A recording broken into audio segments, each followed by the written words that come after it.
Ассаламуалейкум YouTube, ассаламуалейкум қымбатты көрермендер. Әдеттегідей күшті бағдарлама, ең керемет бағдарлама. Просто өзімнің бағдарламам болғаннан кейін айта беруге болады екен. Лайықты ән. Бүгін бізде қонақта керемет хит әндердің авторы, композитор, өзі әнші Ильхан Ихсан бауырым. Шапалақ, шапалақ, шапалақ, шапалақ, шапалақ, шапалақ. Ильхан, қош келдің. Қош көрдім. Шынымен өте қуаныштымын. Сенің әнің биыл шынымен де қатты жарды. Тик-токты, ютубты, неше түрлі лав сторилар, стористар кетті. Күнде көру. Шынымен жылайтын, жыламайтыны бар. Қалай енді өзіңнің сезімің қалай бұл турасында? Күшті, әдемі ғой. Қалай жазасың сен хитті негізі? Қалай сезесің? Қалай осы неге арман деген әнің хит болып кетті? Қалай шығып кетті? Қалай ойлайсың өзің? Білмеймін, оның случайно шықты ғой барлығы. Просто отырып шыққан ән ғой. Мен мына жауабыңа қанағаттанбаймын, бауырым. 60.000 теңге үшін. Неге? 60.000 теңге керек болып жазған ғой бұл әнді. Негізі сатуға жазып бердім. Иә. Шынымен барлық әндер, сатуға жазған әндердің бәрі осындай болады да, неше тарихы. Жалпы біздің бағдарламаны көрдің ғой, иә? Иә, көріп жүрік. Өте әдемі, жаңа дем, жаңа ырғақ, жанды дауысты айту өте күшті, керемет, сапалы нәрсе. Қуаныштымыз. Қорқпайсың ғой жанды дауысты айтқаннан? Жоқ, қорқпаймын. Лайықты ән жобасына қандай ән алып келдің? Сені күнде көруді алып келдім. Соны айтамыз, иә? Иә, соны айтайық. Мен бастайын ба, өзің бастайсың ба? Өзім бастайын, сосын. Болды. Әйтпесе мен жаттап алғам да оны ше. Шынымен күнде тыңдап, шынымен медаш жіберді. Қазір просмотр қанша болып тұр? 26 миллион. 26 миллион. 2 миллион қосқанда. Красавчик, красавчик. Неге арман Ильхан Ихсан? Неге арман деп қой деп Садыр айтқан. Садырдин айтқан. Неге арман деп қой деп Садырдин айтқан. Әннің орындайтын әнші Ильхан Ихсан.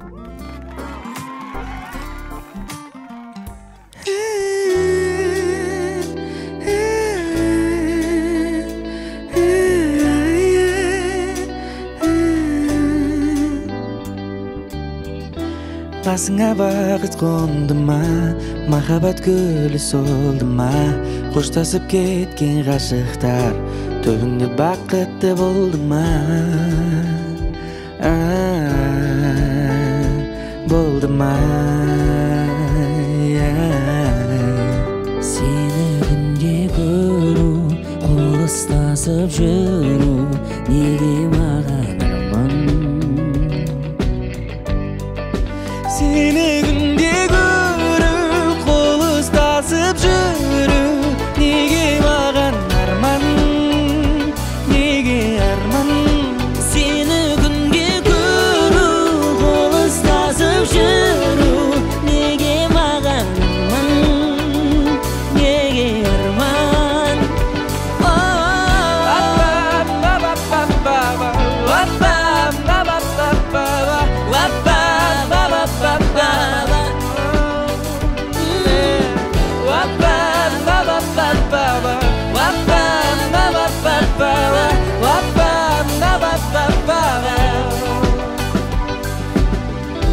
Болмайды, неліктен болмайды, барлығын қайта бастап күн кешсе қолайлы. Неге сенің жүрегің қоштасуды қалайды, неге менің махаббатыма суық қарайды? Оғалмай, жүрмін әлі оғалмай, бұл қалай?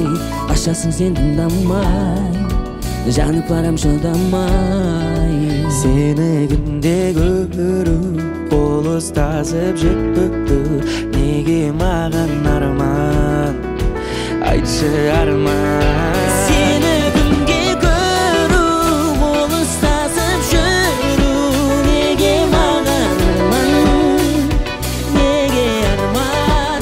Seni günde görüp kol ıstasıp жүру, неге маған арман, неге арман?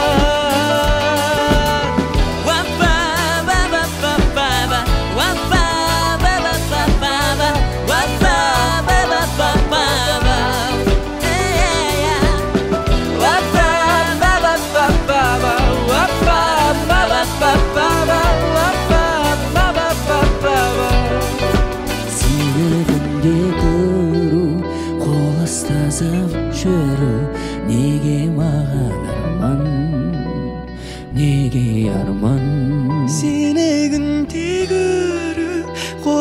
қоштасып жүріп, неге маған арман, неге арман.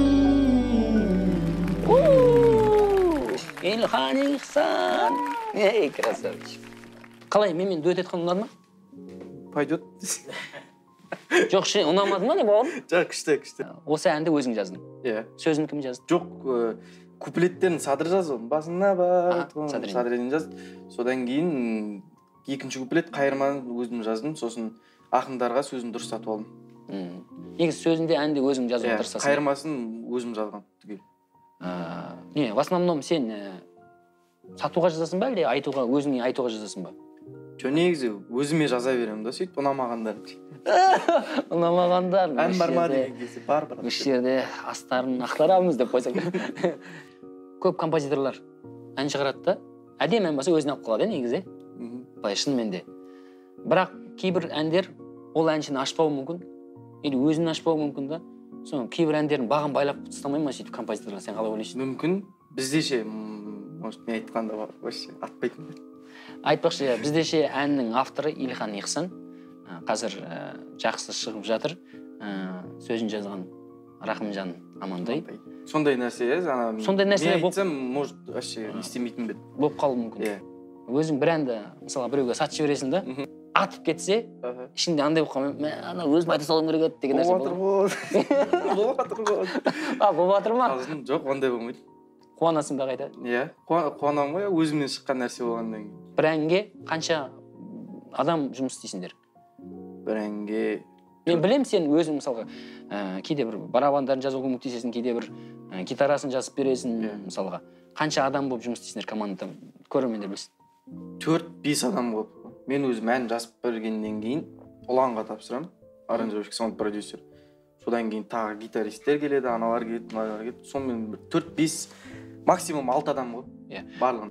Қанша әнге сен өзіңнің қатысың бар, мысалы хит болып жатқан әндерге сен қандай әндер деген ғой, сен қатысың бар әнді білмейдің, мысалы бізде ше білемін. Неге арманды сен өзіңдікі білеміз. Садырдың Даммадан бастап қой. Даммадан бастап қатысым бар деген әндер. Сіздің әндеріңізге қатысым бар. Садырдың Дамма ғана ма? Жоқ, Дамма, 18 лет бар, Түн, Ант, Ана. Бәріне қатысым бар. Ананың куплеттерін мен жазып қой. Құтты керемет, шынымен, талант жігіт.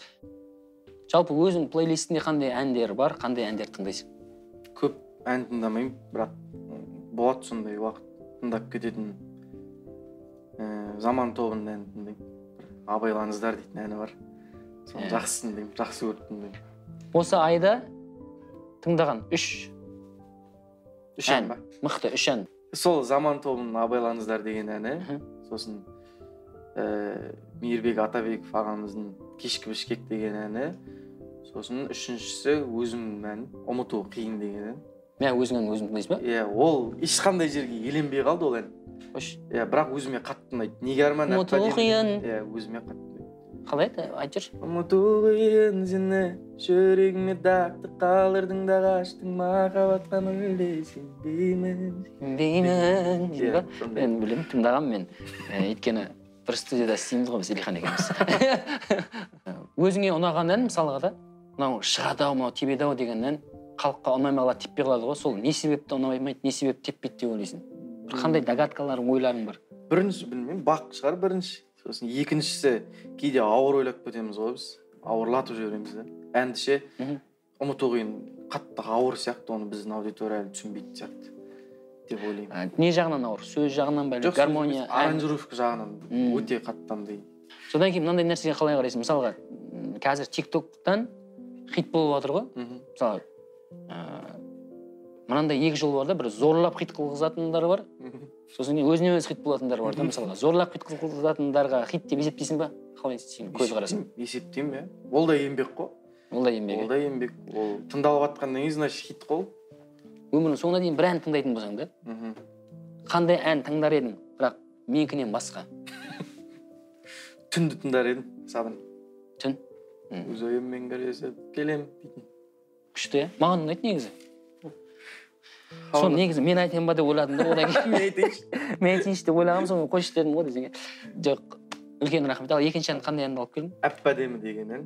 Жаным сен. Әнін өзің жаздың? Иә, өзім. Сөзін өзіңдікі. Иә. Қалай орындаймын сен қазір? Айтайық. Бірінші бастайын, сосын сіз қостап кете беріңіз. Әп-әдемі. Ендеше қабыл алыңыздар. Илхан Ихсан, әп-әдемі.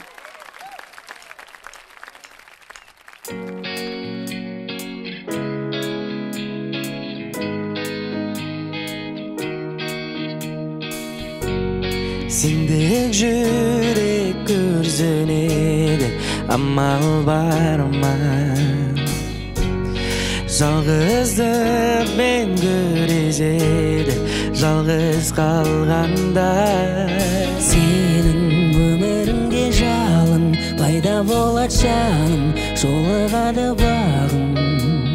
Сенші бақытыңа сенші, мұңая бермеші, менің саған айдарым. Жаным сенің әп-әдемі көзің, әдемісің өзің әп-әдемі. Жаным сенің әп-әдемі көзің, әдемісің өзің әп-әдемі.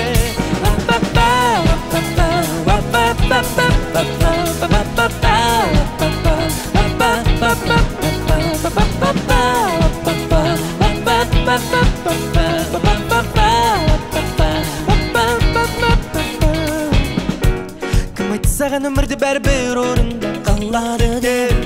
Кім айтты саған бұл тағдыр жалғыз сені ғана сынайды? Сен сөзіңе, сенші сөзіңе, ең сұлусың мынау әлемде. Жаным сенің әп-әдемі көзің, әдемісің өзің әп-әдемі.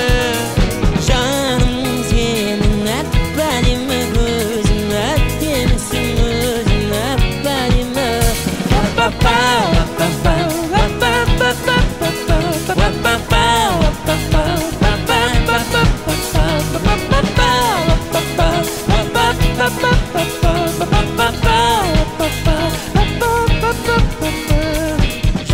Жаным сенің әп-әдемі көзің, әдемісің өзің әп-әдемі. Жаным сенің әп-әдемі көзің, әдемісің өзің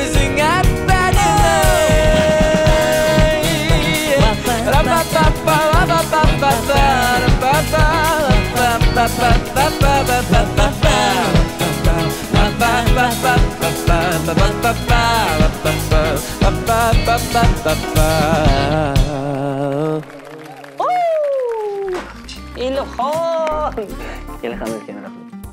Қалай саған командамен айтқан ұнады ма? Ұнады, иә. Өзім осындай жерде өскенмін ғой негізі. Оқығаным осы ғой. Мамандығың қандай сен? Барабанщик. Барабан. Гитараны да ойнай бересің. Гитараны, иә. Домбыра. Домбырада оқығам, ол да қалды, барабанда қалды. Тек гитара қазір. Бірақ домбыра, гитара, пианино сосын? Барабан, домбыра, гитара, барабан, пианино. Төрт аспап ба? Мықты. Иә, жалмықты. Мықты. Осындай негіз, осындай жігіттерден біраз нәрсе шығады ғой. Оңынан болсын, шынымен де. Хит әндерің көп болсын, лайықты әндерің көп болсын.